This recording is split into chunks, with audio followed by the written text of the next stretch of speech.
Hey, Art Share fam. How you doing today? You doing all right? I'm doing all right. I wanted to share some feedback today about respect.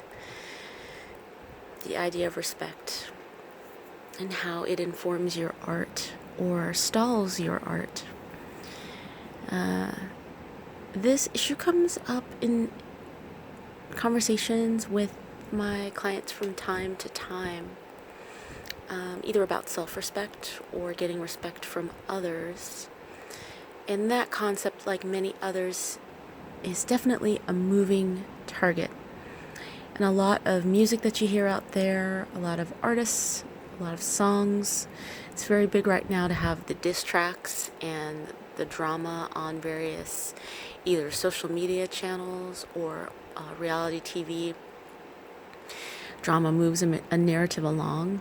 You'll notice sometimes, even on NPR shows and things like that, maybe something that's rather benign or commonplace, like, a narrative is strung together and dramatic music is added and, a plot takes place, and then all of a sudden it's this whole other world and you're, you know, riveted. You have to listen, you have to follow it, you have to share it.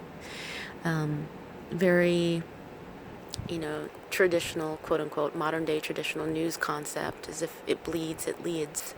So fires, drama, conflict, negativity, and so forth. And so there's not always a lot of respect for privacy or space or confidentiality or even ethics. Even on ethics boards and organizations that are supposed to conduct ethics, there's never a fully functional utopia or commune or anything like that. It's always aspirational and it's always a work in progress and something to be aspired to. And you hope for the best and you do your due diligence and you uphold those standards and you have checks and balances and double checks and people to hold each other accountable. At the end of the day, though, we're all on this planet as humans being, spirits just kind of dressed in drag and, choosing to play around in human form. And so respect is never promised. It's never guaranteed.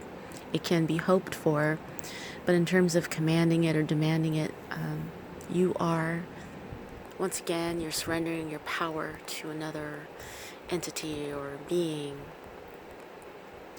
And now in terms of laws or organizations and things like that, of course, we aspire, we need that respect. There's an inherent feeling in folks that we should have that respect. Just basic human respect, golden rule, that type of thing. And I always hope and pray for that, And I tend to gravitate towards works of art that encourage that or talk more about that than not, things like that. But what happens when that falls apart, when it's very clear that it's not guaranteed? It's very clear that you are demanding it or commanding it and it's still not happening. I think that's why a lot of the diss tracks are so popular and why art and fashion and music are so inundated with an aggressive energy, a forceful energy, a fierce energy. A lot of it can be about empowerment and taking back your power as if you never had power. It's a very interesting concept. A lot of times I will talk with my art coach clients about martial arts, whether or not you do it or you did it as a kid or you've taken those classes before. A lot of that power is internal. It's chi, it's life force. It's something you can tap into, that you always are, that you always have. It's always there. And it's illusory to think that someone can grant you respect or, you're dissing me, you're not respecting me. And it's amplified more and more year after year. I see it, especially in entertainment. These beefs that people have and these arguments that people have, and it trickles down into social life, day-to-day life. It's not like it's a new concept or anything like that in terms of people feeling disrespected and lashing out because of it. But, to share my concern, art reflects life. And sometimes our artists can help inspire us to be our richer selves, or to break out of these constructs that aren't necessarily always helpful. There's a time and a place, right, to command respect and demand respect. But again, it can't be guaranteed. So what do you do when you encounter a situation where you're not respected, or you're never going to be respected, or which is life, right? It's usually life. You can't guarantee it, or you maybe have what you interpret as a disrespectful interaction on the freeway, and then you get to work and people are respectful with you, or certain people are and certain aren't. Are you going to spend your life being counter, just tracking these transactions and how you were dissed or how you were not dissed and things like that? Or are you just going to get about the business of staying creative, staying prolific, making your art, maybe metabolizing those experiences in an artistic form, but maybe not lashing back out so as to continue the experience.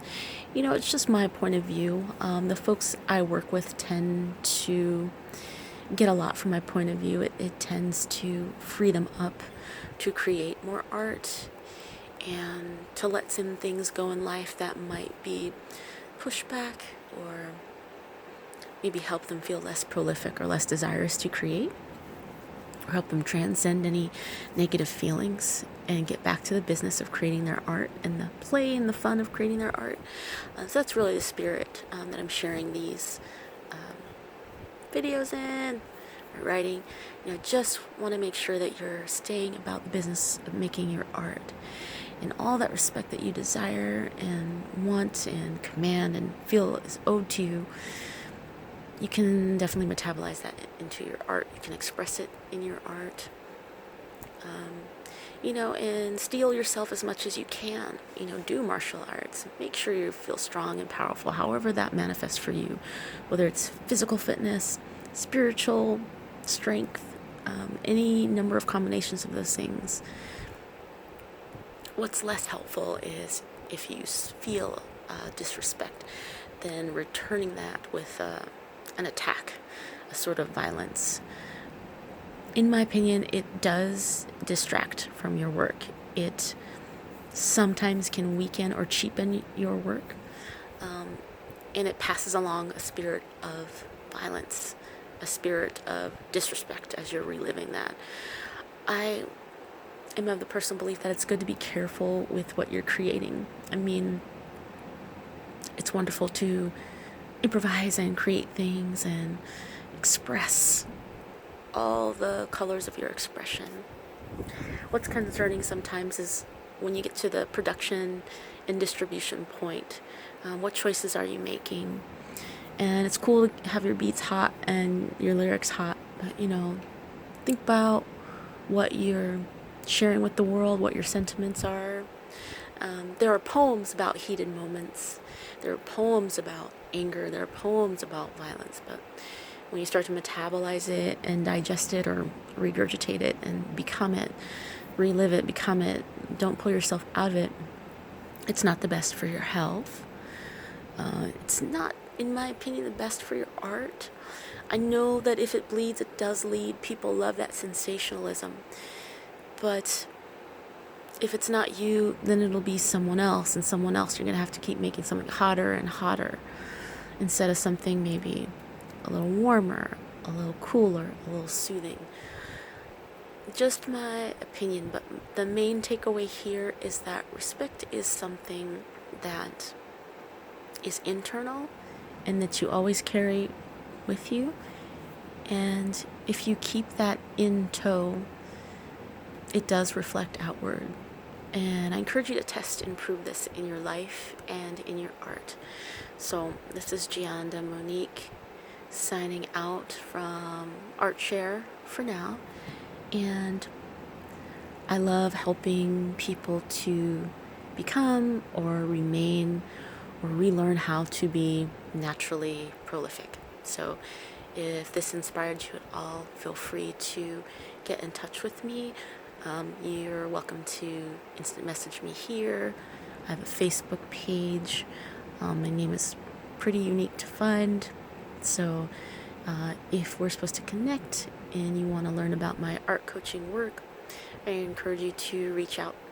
Meanwhile, keep it creative.